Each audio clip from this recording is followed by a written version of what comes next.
Hello and welcome to Rantzerker number 15. Men should just shut up. With me today, as always, is Karen Strawn. Hello. Hello.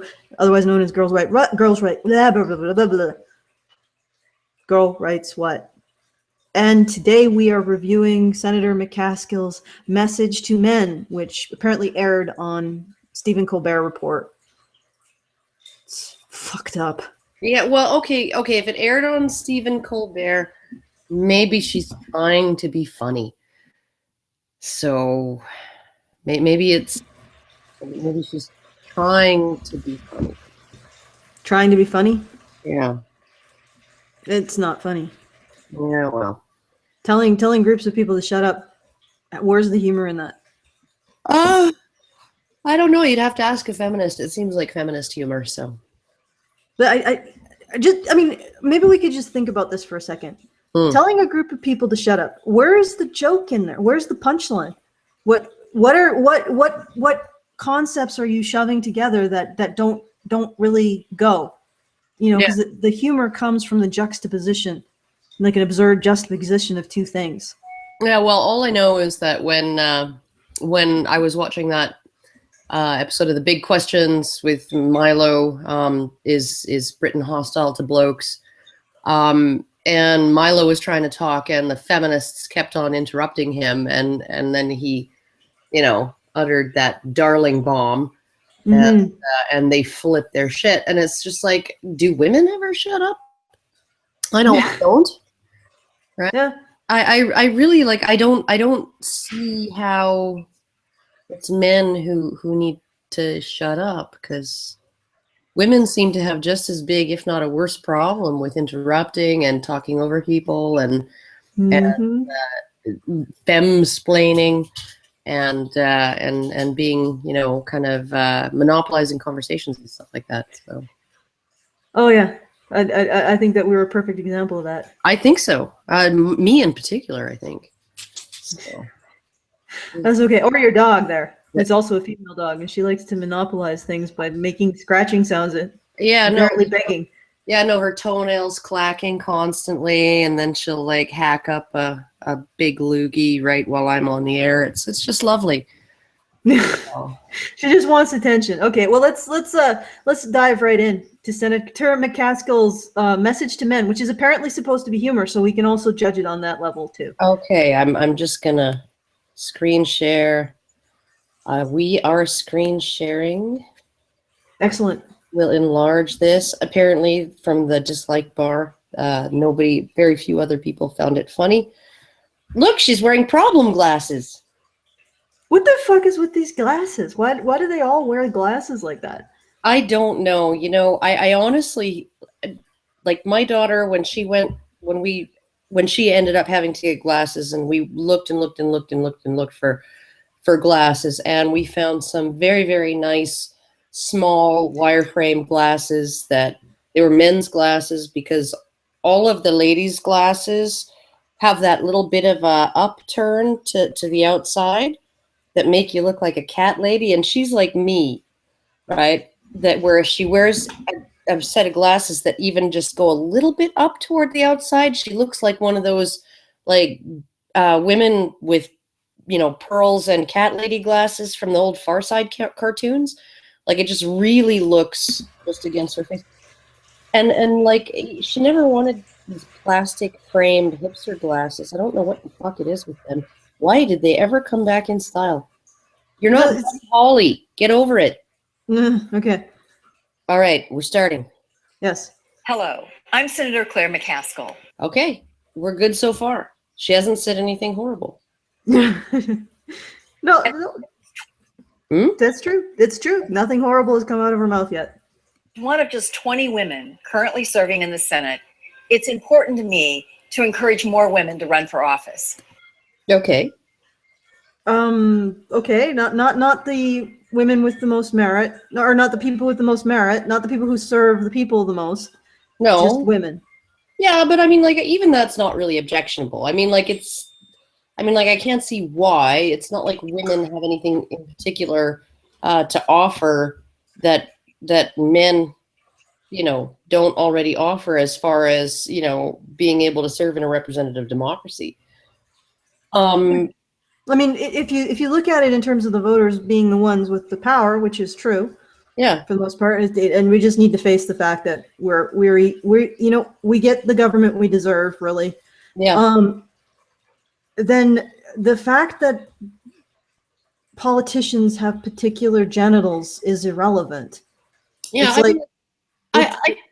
I could see saying something like this in the sense of, like, maybe there are young women who actually really would want to do that, but maybe they feel like they they shouldn't, or they can't, or it's just not workable for them, and she would encourage those women who are civic minded and ambitious and whatever, like, yeah, no, you can do it.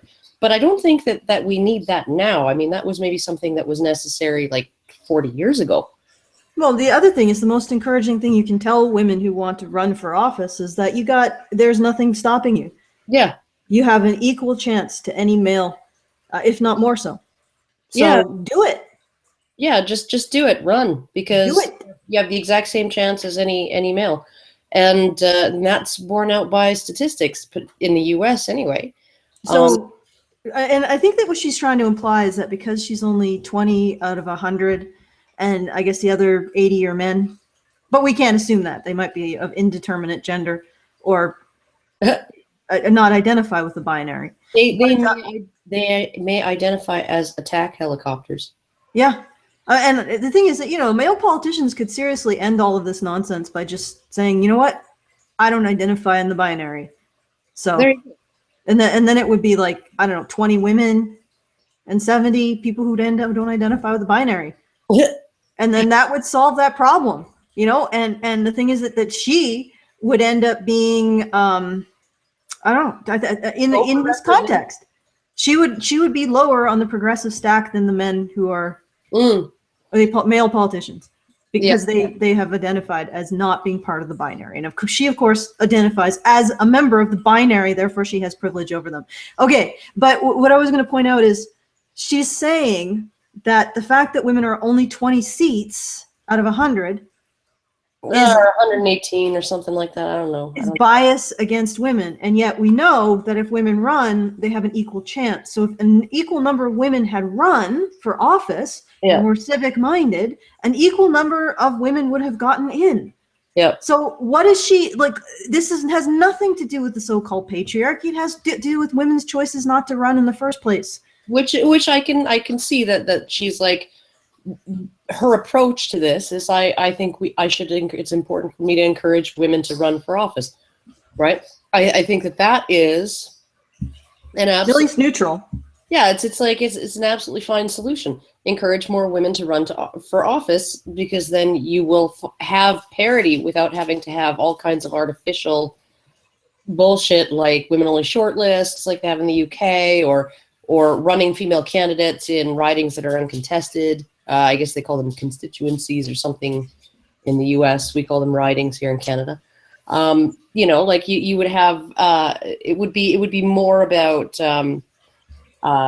getting in at the ground level and encouraging women at the ground level, rather than trying to orchestrate an artificial equality sort of at the midpoint or at the upper echelons of success, right? So. Mm-hmm. All right, moving on.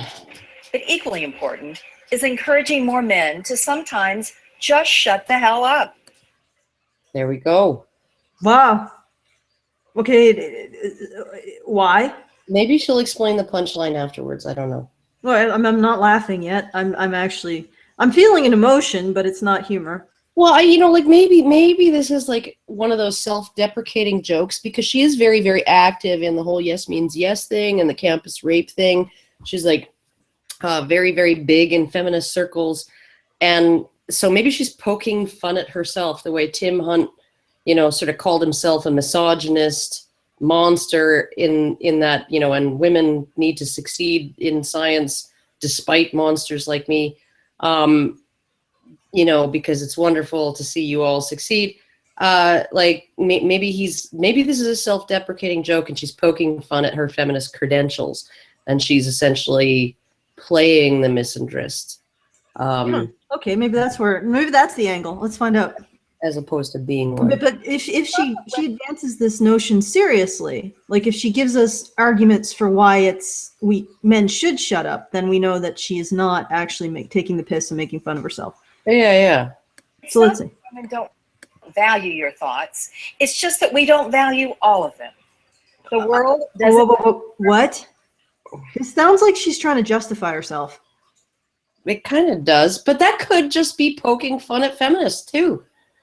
I mean, like if I was going to do a lampooning of feminists, I would have actually said something like this. The only thing is that she's a feminist and she's pushing for legislation that will essentially eliminate due process and the presumption of innocence on college campuses in the U.S.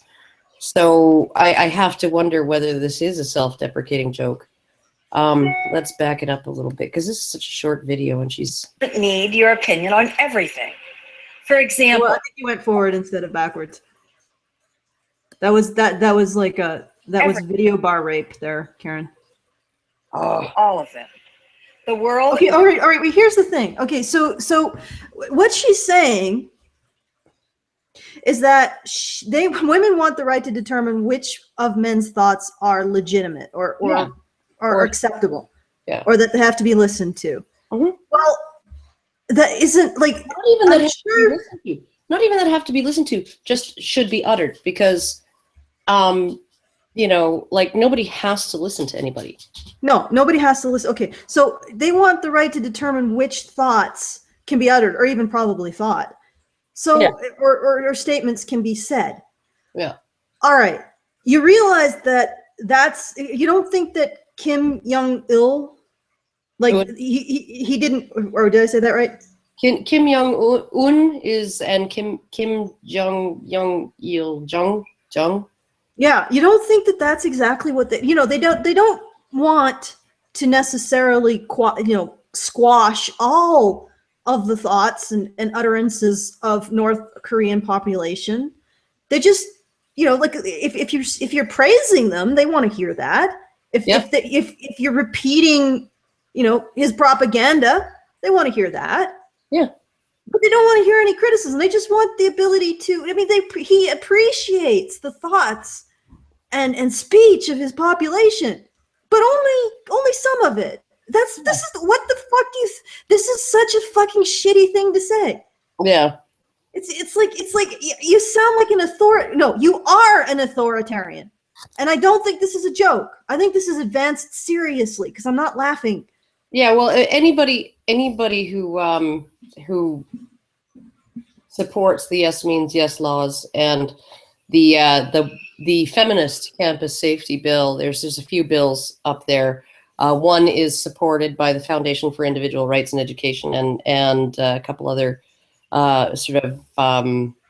civil liberties groups, and the other one is massively supported by feminists. And anyone who supports that second one is essentially an authoritarian who wants to dictate how people conduct their sex lives, right down to every single escalation of a sexual encounter, how that dance has to go down, how it needs to be choreographed and scripted. And so essentially, she's definitely an authoritarian. She wants to have her nose in your bedroom if you're a university student. And there's been talk as well of expanding the affirmative consent standard into the criminal system, right? And the affirmative consent standard that she stands behind and she backs, she sponsored, I think she was a co-sponsor of the bill. That standard has been in use in some universities voluntarily for a while now, and it has not stood up to court challenge. Men who've been kicked out of school based on this particular standard have actually taken it to courts of law, and the court of law has said, except for this isn't okay because it reverses the burden of proof. And so it can't stand under the law, right? But they're talking, there's feminists who've been talking about expanding it into criminal law. How far does this idea that only certain things, men should only be able to speak certain things that she approves of, how far does it extend? Can men say no if Senator McCaskill wants to start to straddle them? But does she not approve of that? I don't know. You know, like you'd really have to ask her. Yeah. I don't want to really sit in a room with her though. She looks a little bit crazy. Yeah. Okay, let's move on. Maybe just the freeze frame though. Your opinion on everything. For example, what women do with their bodies. Hush. Who the next... You know what though? Right? Because I'm assuming that she's talking about male senators, male congressmen, you know, male representatives who have been elected to office, right? And incidentally have been decided by a majority female electorate that they are the ones who represent them. That's right. And also, like, I have to ask her, who would she rather be sitting on a panel of 3 people deciding what abortion rights women deserve, right? Would she rather have Al Franken, Joe Biden, and like Jon Stewart? Or would she rather have Ann Coulter, Sarah Palin, and Michelle Bachmann? Yeah. Like, does she really think that women are a hive mind? There are more pro-life women than pro-life men in the United States. Yeah, that might have changed recently, but it was definitely true. It's always hovered about 50-50. You know, it's like it's 48 to 52. It's, you know, like of the pro-life population, it's usually around 50-50. But last I checked, it was something like 52 pro-life women for every 48 pro-life men. So, and out of the pro-choice women, last I checked, more of them wanted restrictions on abortions than pro-choice men did, right? So essentially you have women who are speaking through their elected representatives, right? Whether they're male or female, as to what they want, what freedoms they want for themselves and other women to control their bodies. Yeah, and so essentially what she's saying is that other women don't believe as she does, but somehow internalized misogyny, men are to blame. Yeah, no, and it's all men's fault. Yeah. Mm-hmm. James Bond should be. What? James Bond should be. Oh my God! How far do I have to back this up? It's so short. Hush. Who the next James Bond should be. Why not? What? Why not? Well, why can't people have an opinion? Especially since men are the majority freaking audience for James Bond films. Yeah. Like, oh, we don't even get an opinion on, you know, who our next freaking James Bond is, even though we're the ones primarily paying for the movie. This is so like. So she wants to dictate popular culture. Well, like, does it stop there? Because I don't think it does. Like, I just, ugh. Okay, moving on. Zip it. Whether or not it's pronounced GIF or GIF. It's GIF, you stupid bitch. The only person I have ever heard pronounce it GIF is Lacey Green. Yeah. But the thing is that I'm sensing sort of an alarming pattern. If men disagree with women on anything, and specifically groups of women, because I assume that if men disagree with feminists but agree with women like us, they're still wrong. So if men disagree with the ideologically good party women, then they should shut up. And they should shut up about everything. Like, there doesn't seem to be anything that men can have their own opinion about. Popular culture, the pronunciation of words. I wonder if she's going to mention mayonnaise. Is mayonnaise tasty or is it gross? This is important. It's important to me, but not maybe to you. Okay, continuing. Shut up! So as a public service, I made the following list of things women no longer need to hear men's opinions on. This is going to be scary, isn't it? I don't know. All right. Bracing myself. Okay. Please take a moment to jot these down. Star Wars, pantsuits, selfies, Okay, stop. What the fuck is your problem? You authoritative. You authoritarian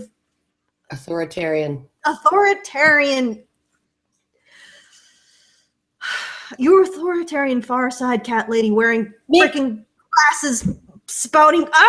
No. Okay. If this was on the Colbert Report, maybe they gave her a script.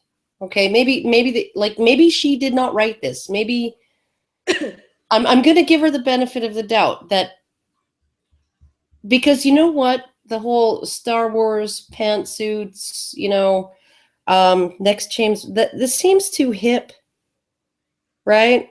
For someone who looks like her. She looks like she hasn't indulged in any kind of nerd culture whatsoever. She looks like she doesn't even know what a GIF is. So what is it that, like, I guess the humor is that these are things that, I mean, but here's the question. I mean, she legitimately believes that men should be silenced. I guarantee it. She legitimately believes that. So what is the humor here? That she's asking them to be silenced about minor things? Well, so do other authoritarians. Yeah. I mean, how do you even know that she doesn't legitimately believe men should be silenced about pantsuits?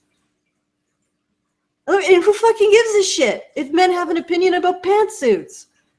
I guess the joke is that it's so insignificant. You know what gets me though is I think that men are the ones who have the most right to have an opinion about pantsuits because men wear pantsuits. Every single member of Congress, every single senator wears a pantsuit every day. It's technically a pantsuit. Okay, well, I actually think she probably legitimately believes that men shouldn't have an opinion about pants. But maybe the humor is that she doesn't believe any of this, because that would be funny. Yeah, no, that would be funny. Okay, I backed it up a bit.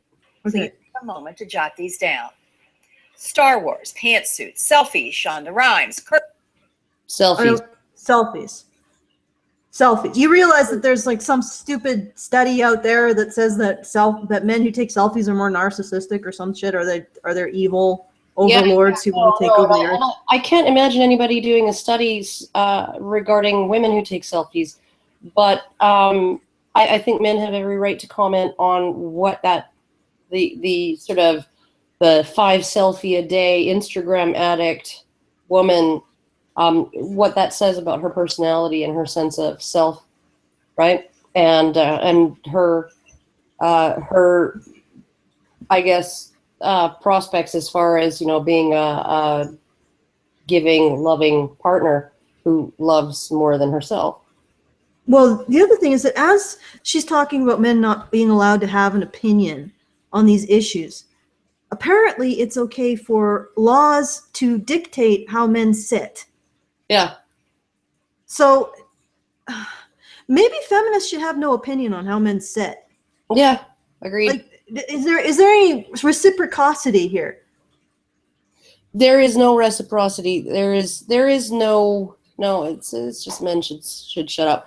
And okay, maybe she's actually lampooning herself and people who think like her, because a lot of this is just like really stupid shit.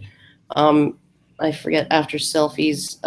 Star Wars, pantsuits, selfies, Shonda Rhimes. I don't even know who that is. What the fuck is that? Yeah, let's just keep going. Curtains, carbs, millennials. Curtains, carbs.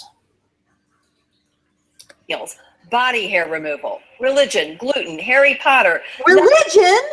No, she definitely, some of this stuff is definitely being advanced seriously. Yeah. So this is not less comedy, it's just coded propaganda. I don't fucking know. I mean, the whole thing is just completely ridiculous.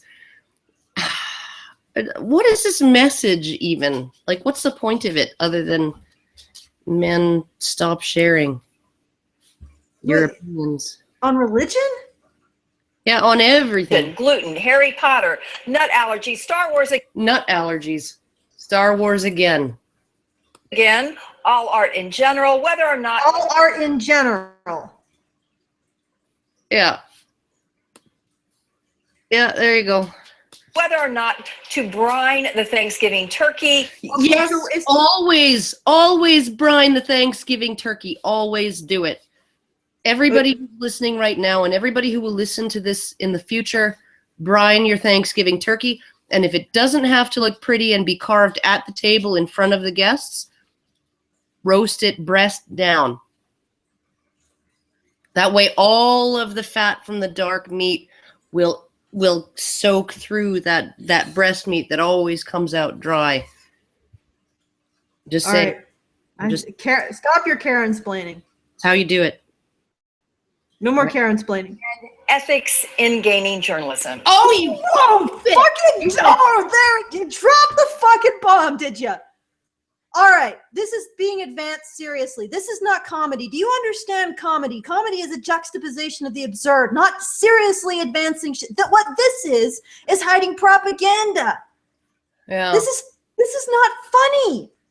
It would be funny if you didn't seriously advance these issues. If you didn't seriously want men to shut up. And you know what? Even if you shut all the men up in Gamergate, you still have to deal with me, baby. Oh my God. Like where did that even come from? What does this woman even know about Gamergate other than that they're a hate group who hides behind the idea that it's ethics in gaming journalism?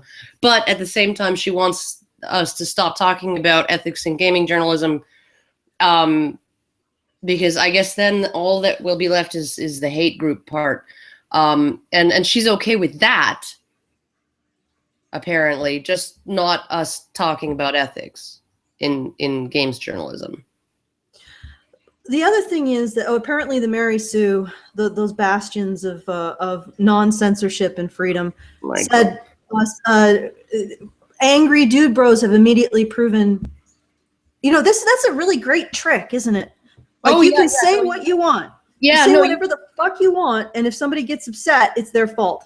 No, really, it's like that. You remember that freaking viral, that video that went viral with the bus driver? It was like this black bus driver and black woman in, I don't know, fucking Detroit or some shit, right? And she wanted to, I guess the backstory was that she wanted to ride the bus for free. She had money, apparently, in her purse, but she wanted to ride the bus for free, and she was berating this bus driver for not allowing her to ride the bus for free, for making her have to pay for the ride. And she started like poking him and getting in his face, and she like grabbed his shoulder and she was shaking him and she spit on him, right? And she's just screaming at him. And then finally he just stood up, and I forget whether he said it before or after he gave her the uppercut. He said, "You want to act like a man? I'll treat you like a man." Right? And he got fired. Right? He was being assaulted by a passenger who would not get off his bus. Right? And he got fired for essentially defending himself. He was just like, "Yeah, no, that's enough. You're not going to assault me anymore. I'm done with this." Right? Mm-hmm. And the cry that went up from everybody who had been watching this woman repeatedly assault this man, right? You can't hit a woman. No, but I can. Yeah, I know, and I would. But like, this is really what it is, that you provoke and provoke and provoke and provoke and provoke, and then when the person gets mad, you're like, "Oh, see, I knew you would respond that way because you're just an angry, violent man." If ever there was a group of men who put a video up on the internet and said, "Women, you can't have an opinion about these subjects," I actually wouldn't have a problem if women went there and said, "What? Mm-hmm. What? No, we can have an opinion on these subjects," and they absolutely have the right to have an opinion on these subjects and talk about them. Yeah, no, and like anybody who actually came in, any women, any feminists even, who actually came in and said, "Fuck you," right? You can lick my asshole. How many times do I say that? Do I use those words? You can lick my butthole. You can fucking lick my butthole. Right? If you don't think that I have a right to my opinion, if you don't think that blah, blah, blah, if you're like going to say that, whatever, right? I'll respond on those terms, crude and mean and rude, right? Yeah. So everyone, all the guys listening to this shit, just say to yourselves, Senator McCaskill, you can lick my anus. Butthole. You can lick Karen's butthole, Senator McCaskill. All right. Call her Claire. I mean, if she's really going to be licking my butthole, I want to be on first name basis. This is true. Yeah. But, okay, moving on to see if there's actually a punchline after the Gamergate bomb. Mm-hmm. Mm-hmm. Mm-hmm. If you can control yourselves and hold back from further expressing your opinions on any of these topics, we'll let you keep weighing in on marijuana legalization. You don't have the right to do that. Yeah, well, and on top of that, like, lots of men don't care one way or the other. There's It's a lot of men in the U.S. who don't care one way or the other. Well, the other thing is that it's so what, you're going to give men the right to decide about oh, I see what you're saying. Men are stoner, useless stoner idiots. I guess. Is that what's funny about, like, where is the humor? Let's finish this because we got, like, what, 9 seconds left. Let's see if there was actually a punchline in any of this. Okay. But that's a huge, big if. Thanks so much.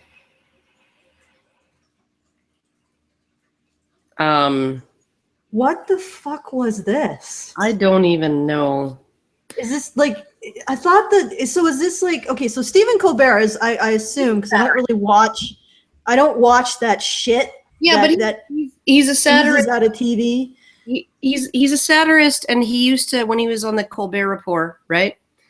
He actually played a caricature of a right-wing talk show host, right? So he would very, very much lampoon right-wingers by, he was the one who said the truth doesn't matter. What matters is truthiness, and things like that. Like, he was actually quite good as quite humorous at lampooning people like Bill O'Reilly and Tucker Carlson and all of these sort of Fox Newsy kind of people, right? I have not watched The Late Show with Stephen Colbert, which he just took over not long ago, right?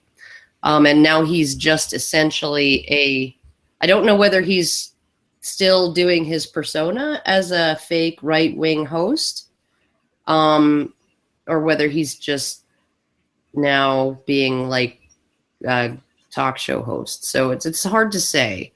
Yeah, well, if this is lampooning this idea that women like this individual have any right to tell men how to speak, if it's lampooning it, it's still not particularly funny. It's just uncomfortable. Yeah. But at least it's not reprehensible. Yeah, like, I mean, it's sort of a comedy program. It's like David Letterman or whatever, or Jay Leno. It's supposed to be humorous. It's supposed to be silly. It's weird how well, I guess it wasn't funny. It was, if it was funny. Yeah, but how would that have made it funny? Actually, why don't you cancel your screen share? Oh, okay. So we can stop having to look at Colbert. Okay. Oh, whoops. Okay. You're getting there. I'm getting there. I'm doing it. Jeez. All right, there we go. Okay. Okay. So, well, what would have made it funny is, I don't even know. Like, maybe if they had lampooned it by having a guy say those things, what women can't talk about. But here's the thing. This was advanced seriously. So everything that was said in there was advanced sincerely by this woman. And because Mary Sue and the other feminists are saying that the dude bro response to what was supposedly humor proves the senator's point. So this was a sincere point she was making. It proves her point. I thought the whole point of that was to lampoon how authoritarian feminists are. Yeah. I mean, and if it was to lampoon how authoritarian feminists are, the angry dude bros can't prove Senator McCaskillen's point, because, well, they can, because they'd be saying, hey, she's an authoritarian, and I don't like that. Well, if the point was to lampoon that, her point was to lampoon that. Yeah, they would have gotten the joke, and they would have been like, oh yeah, funny. That's hilarious. Yeah, right? but maybe, but the Mary Sue is saying that this is a sincerely championed point that the senator is making. okay, but what point is she making? She's making the point that men need to shut up, and probably also women like us. So essentially what she's saying is anybody who disagrees with her opinion and her ideology's opinion on shit needs to shut up. I'm not really seeing much of a difference between that and all kinds of other authoritarian regimes throughout history in the world who tell people to shut up if they don't toe the line. Yeah. And I don't actually find it really funny. No, I would have found it funny if it was someone like... I know how to make it funny. I would know how to make it funny. Last screen. This is a message from the Feminist Ministry of Freedom of Speech. Yeah, or something that like would have made it. I mean, like, I watched some of, the lead up to Trump, right? Hosting Saturday Night Live. And, he lampoons himself brilliantly, right? He's like, I'm not going to talk about how awesome I am when I host, when I'm the awesomest host on Saturday Night Live, just like last time type thing, right? He pokes fun at himself. I guess there was a group that was offering $5,000 to anyone in the audience who would stand up and shout, "You're a racist," at him while he was doing the show. So they actually had Larry David, who was a producer and writer on Seinfeld and Curb Your Enthusiasm and all kinds of other sitcoms and shows, right? Comedy shows. They had him stand off to the in the wings, and in the opening monologue, when they brought on the Trump impersonators and Trump was complimenting them on how awesome they are, right? You're awesome, you're Trump.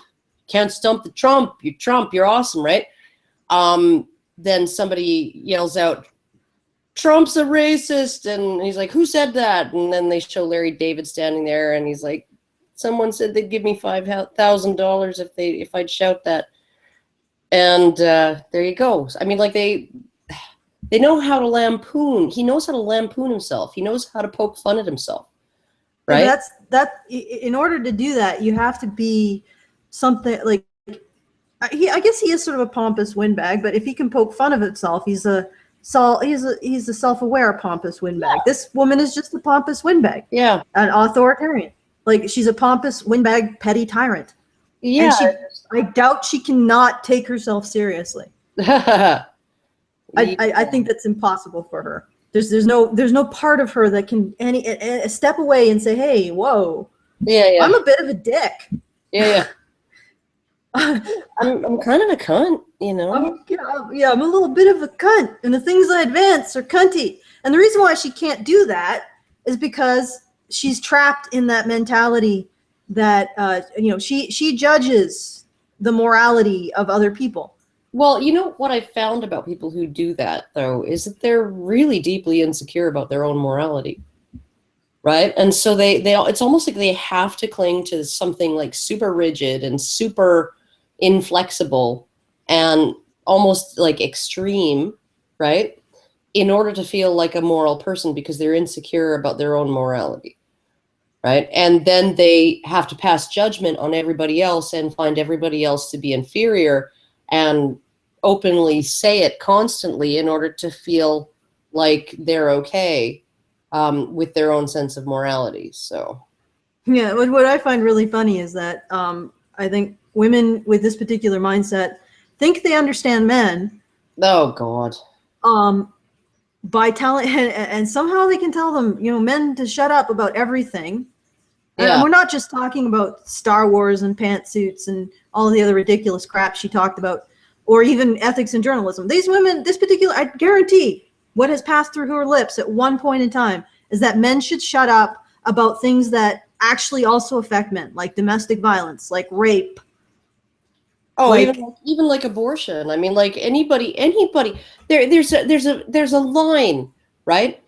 Between saying men have a right to a say in the decision, right? They don't, right? Like on an individual basis, a man does not have a right to decide what any woman does with her body, right?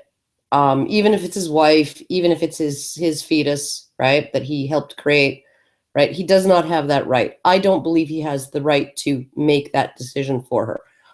However, he does have a right to express the ways that he's affected by this decision that is completely out of his hands. He does have a right to have society acknowledge that there is an impact on him, right? That maybe he will struggle with this. Maybe he will mourn. Maybe he will grieve, right? Maybe it will end the relationship because he cannot get over what she decided to do, right? And that's his right to both feel that way and to end the relationship, right? That maybe men have a right to be affected by the decisions of others that are not under their control, right? And it's almost like men don't even have the right to say, this decision of my wife to abort my child had a deep and profound negative impact on me, right? They're not allowed to say that because that's her choice, and any feelings that you have that don't comprise 100% support for her choice, that's somehow not allowed. Well, I think it's even deeper than that. Ooh, okay. Okay, I'm going to mute. All right. Well, I think it even goes beyond the abortion issue. It's that men don't have a right to have a subjectivity. They don't have a right to have a response to things that women do that isn't just, I don't know, adulation, like just pure smile and nod. Yeah, smile and nod. Oh, that's an echo. Sorry. Okay, but it's like, and what's really interesting is that it really ties into the stuff that I talk about, and how we look at gender and how we see women in terms of their responses to things, their emotional responses to the events around them. And we see men in terms of how they respond, in terms of action to the events around them. And this is just more of the same. And then we complain that people think that the group of people that we've decided to judge solely on how they respond, and in terms of action, we see them as being action takers and more capable as CEOs and politicians. Yeah, and we see them as cold and unemotional. Well, when did being emotional ever get a man anything or anywhere? Well, here maybe.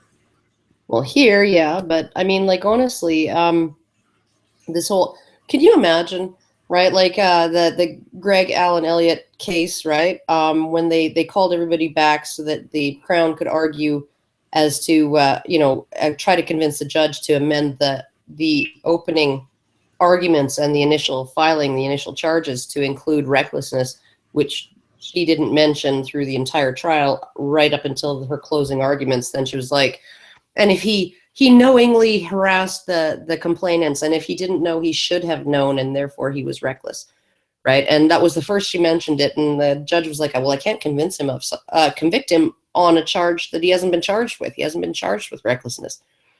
So essentially, he was like, okay, give me your best argument to include it in the docket, I guess. And she burst into tears mid arguments, right? Do you think that a male prosecutor would have, I mean, he'd have been laughed out of the courtroom, right? I'm making these arguments. They're very important to me. If I don't successfully make them, I'm going to lose this case. And so I burst into tears, right? Because the judge doesn't look like he's buying it. And yeah, like, that's not going to happen with a male prosecutor. Because men are cold and unfeeling. It's not going to happen with a male prosecutor. Of course, with the person presiding, they do respond to her display of vulnerability. But okay, I want to address something in the chat.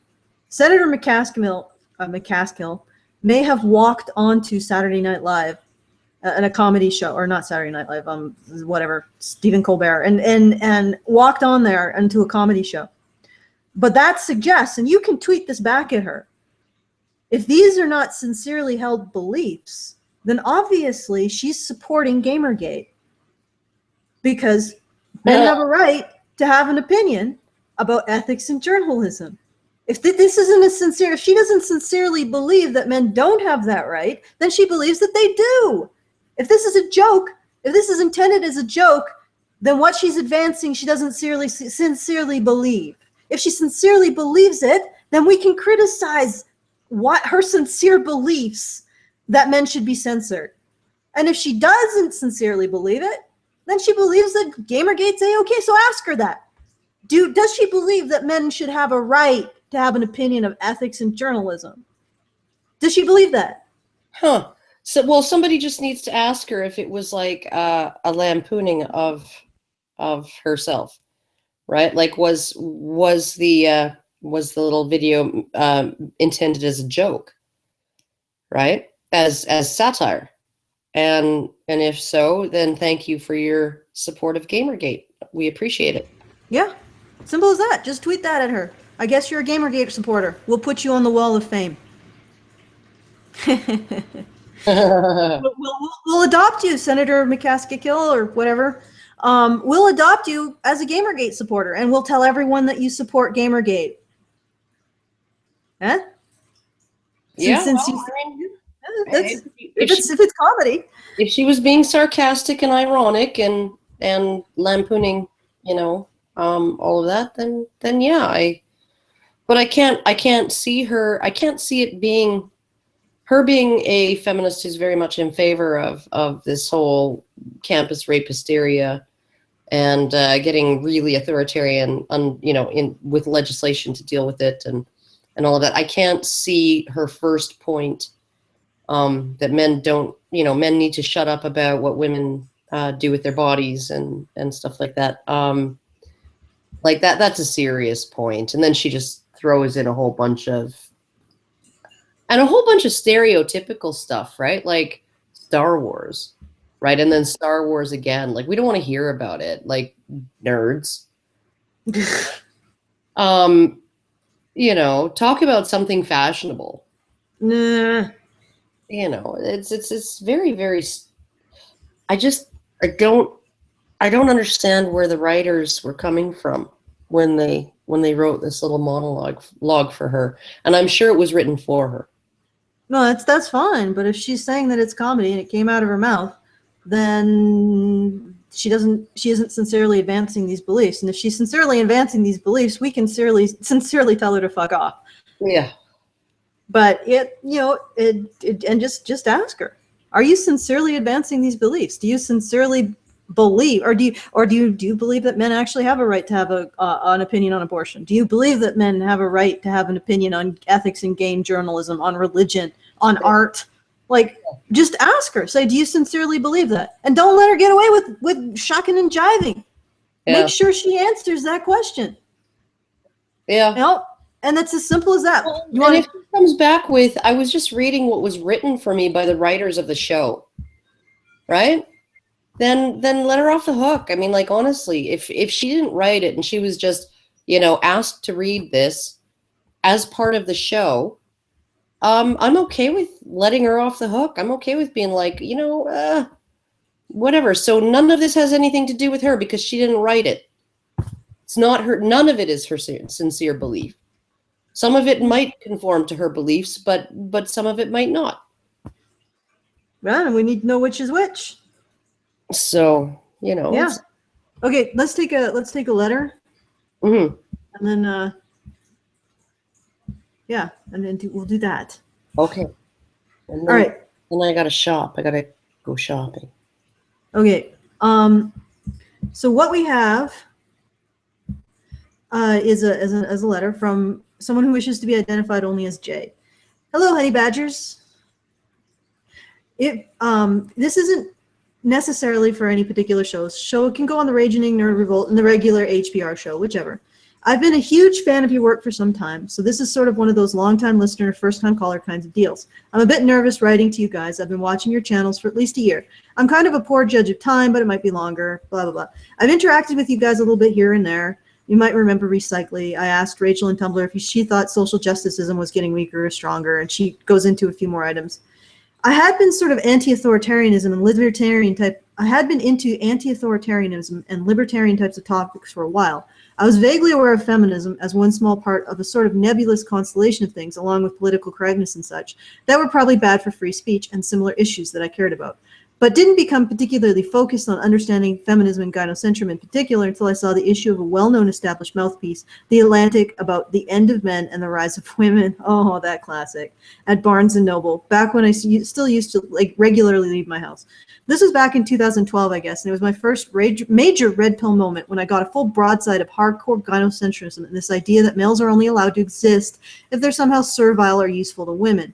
Enraged, I went home and started searching online to see if anyone was refuting this evil bigotry, and quickly found Karen, who is great, as everyone can attest, and Alison, who is literally the greatest fucking human being alive, or ever.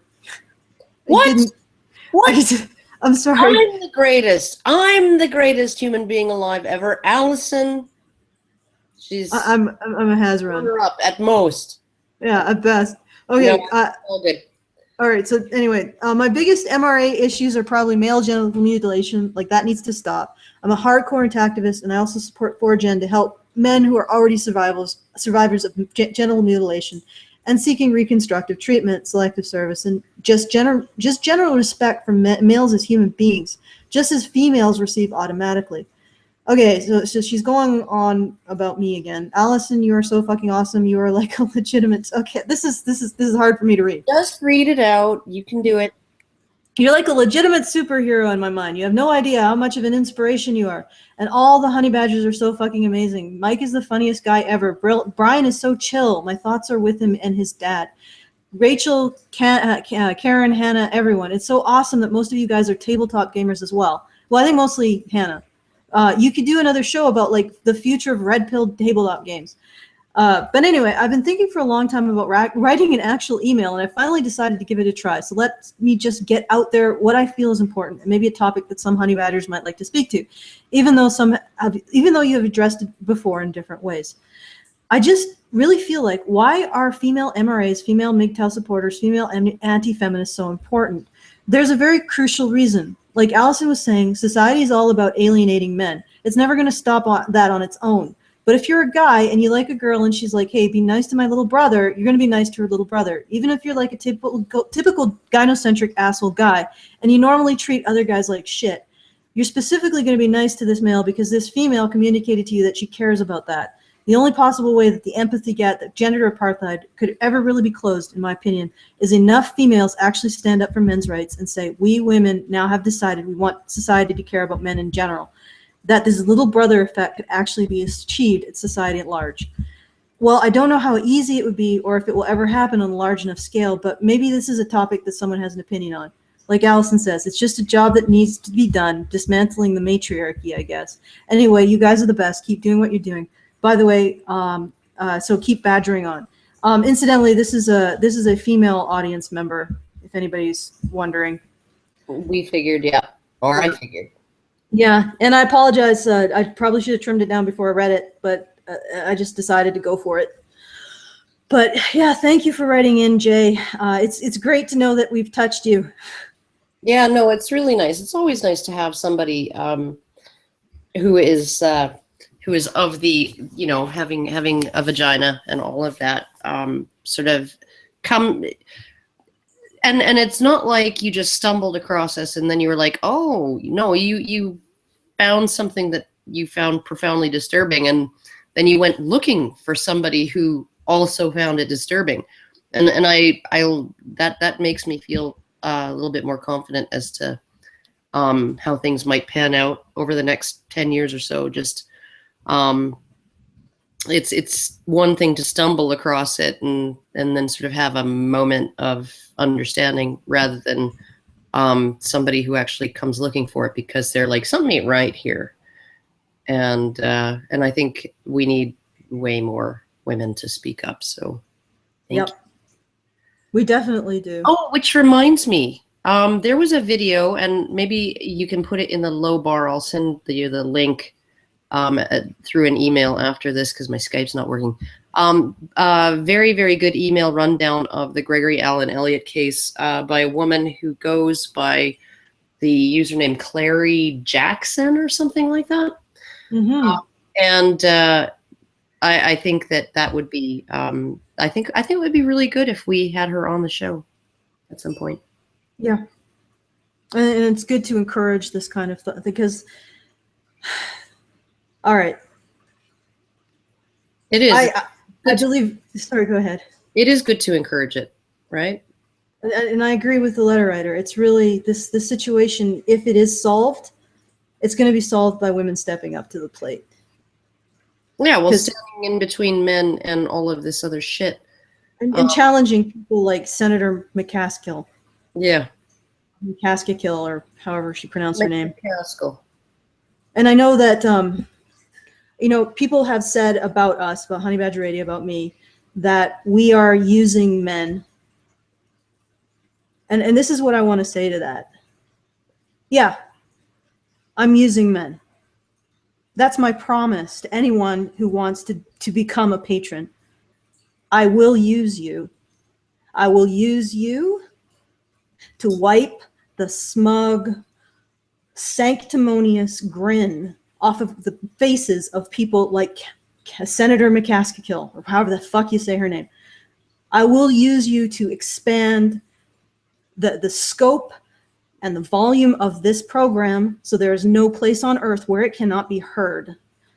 That's my promise to you. And I will use you to carve this message that men deserve to be cared about and that women can have a role other than being a child or a victim so deeply into the social psyche that it will be seen for millennia.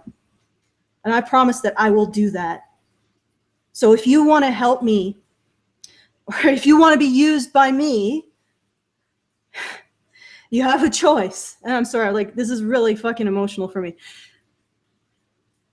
You can be used by people like Senator McCaskill and everybody like her, everybody that she represents, to continue to maintain a society that does not care about men and uses you as utilities. Or I guess you can be used by someone like me. I'll be the bad guy. I'll be the demon.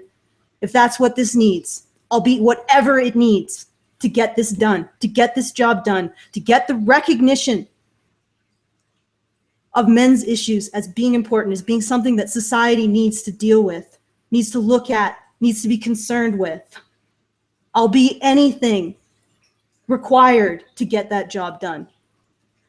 So yeah, make the decision. Do you want to be used by people like Senator McCaskill, or do you want to be used by me?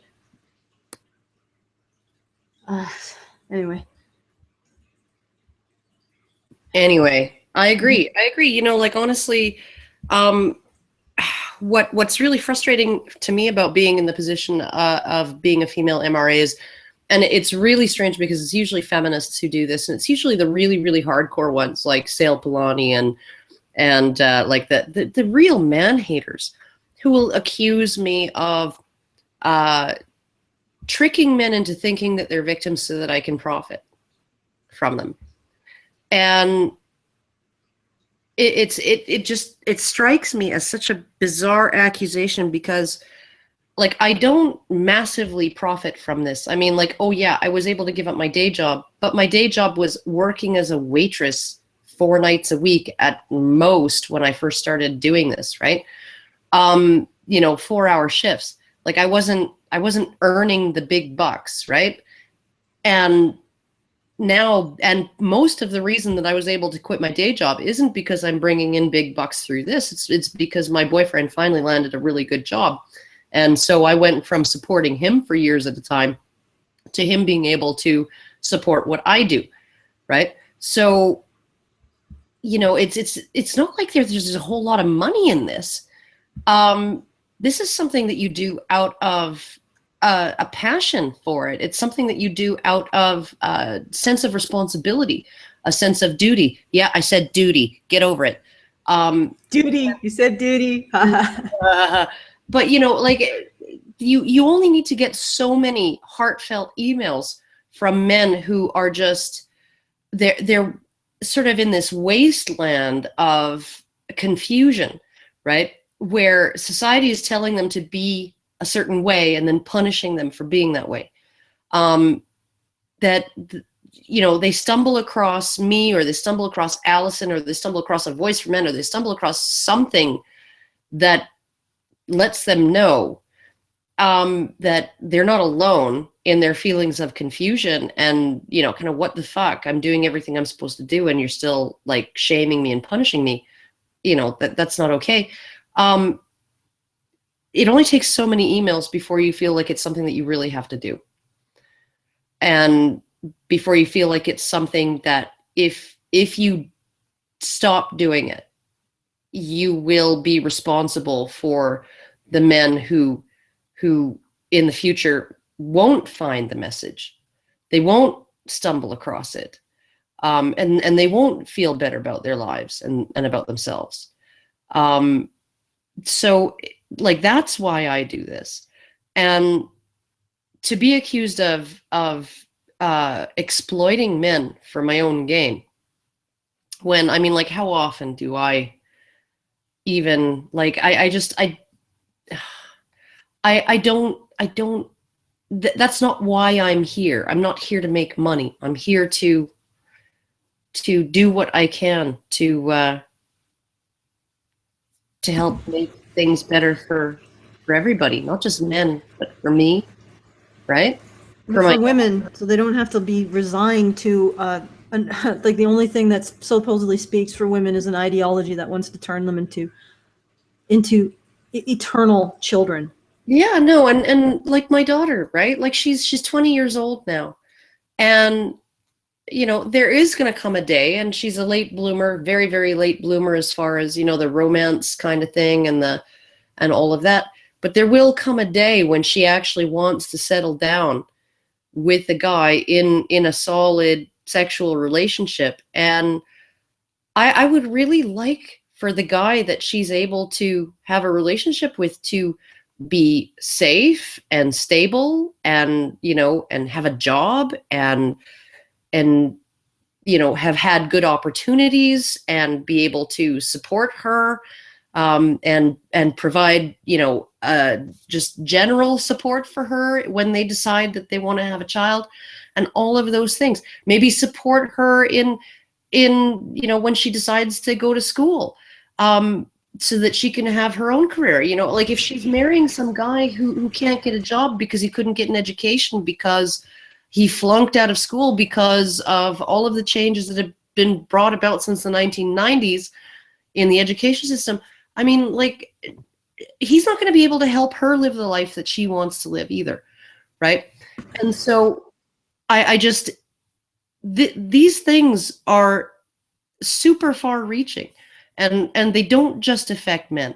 They don't just affect boys. They affect everybody. They affect, a man's suicide doesn't just affect him. It affects his mother and his father and his sisters and his brothers and his children, and, you know, his entire extended family and his coworkers, everybody, right? All of his friends, everyone who knew him.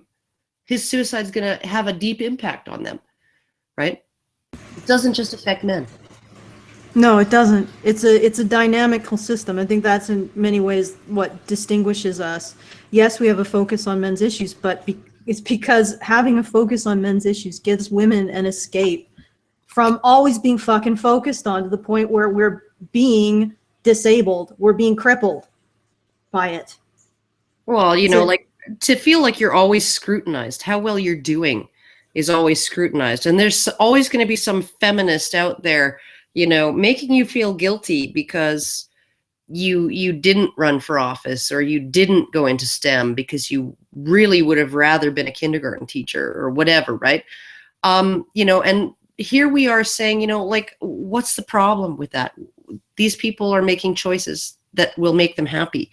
And if my choice that makes me happy will pay me 77 cents on the dollar of my boyfriend's choice that makes him happy, like, I don't see any injustice there. Yeah.